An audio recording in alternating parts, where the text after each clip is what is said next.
Good morning everyone, কেমন আছো তোমরা সবাই? আমি তো খুব ভালো আছি, আশা করছি তোমরা খুব ভালো আছো। তো আমরা সকাল সকাল বেরিয়ে পড়েছি মাকে দেখতে যাওয়ার উদ্দেশ্যে, মানে কালীঘাটের উদ্দেশ্যে। তো আমরা এখানে হাঁটতে হাঁটতে বাস ধরে ফেলেছি। তো আমি আমার বোন তো এখানে বসে বসে খুব বোর হচ্ছিলাম।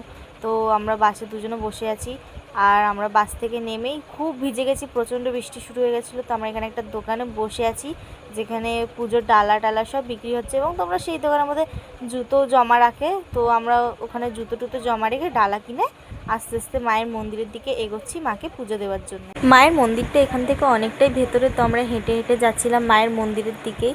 তো এটা হচ্ছে মায়ের মন্দিরের ভেতরে একটা বাজার আছে, যেখানে ফুল ডালা বা বিয়ের সমস্ত সামগ্রী বিক্রি হয়। আমরা সেই বাজারের ভেতর থেকে এখন যাচ্ছি মায়ের মন্দিরে প্রবেশ করার জন্য।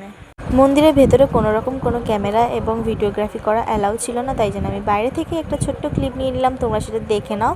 তারপরে আমি আর আমার বন্ধু দুজনে মিলে লাইন দিয়ে দিয়েছি মাকে সামনে থেকে দর্শন করার জন্য। আমরা পুজোটা আগেই দিয়ে দিয়েছি, তো মাকে একদম সামনে থেকে দর্শন করার জন্য আমরা এখানে একটা বড় লাইনে দাঁড়িয়েছিলাম অনেকক্ষণ ধরে। তো আমি একা যাইনি, আমার সাথে আমার মাসি, আমার বোন, আমার দিদা সবাই মিলে গেছিলাম আমরা মাকে দর্শন করার জন্য। দেখতেই পাচ্ছ কত লম্বা লাইন।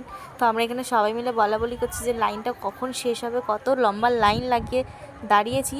তো যতই হোক, মাকে দেখার জন্য একটু তো কষ্ট করতেই হবে, মায়ের সেই সুন্দর মুখখানা দেখার জন্য। তারপর আমরা সবাই মায়ের দর্শন করে বেরিয়ে পড়েছিলাম বাইরে। হাঁটতে হাঁটতে চলে গেলাম একটা কোনো হোটেলে খাওয়ার জন্যে। খুব ভীষণ খিদে পেয়ে গেছিলো, আমরা সকাল সকাল বেরিয়েছিলাম।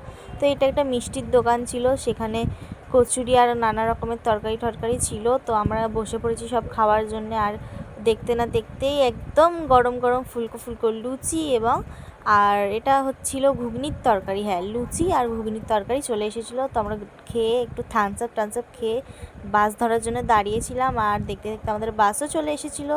আমরা বাসে করে সুন্দর ভিউ দেখতে দেখতে এনজয় করতে করতে বাড়ির দিকে রওনা দিচ্ছিলাম।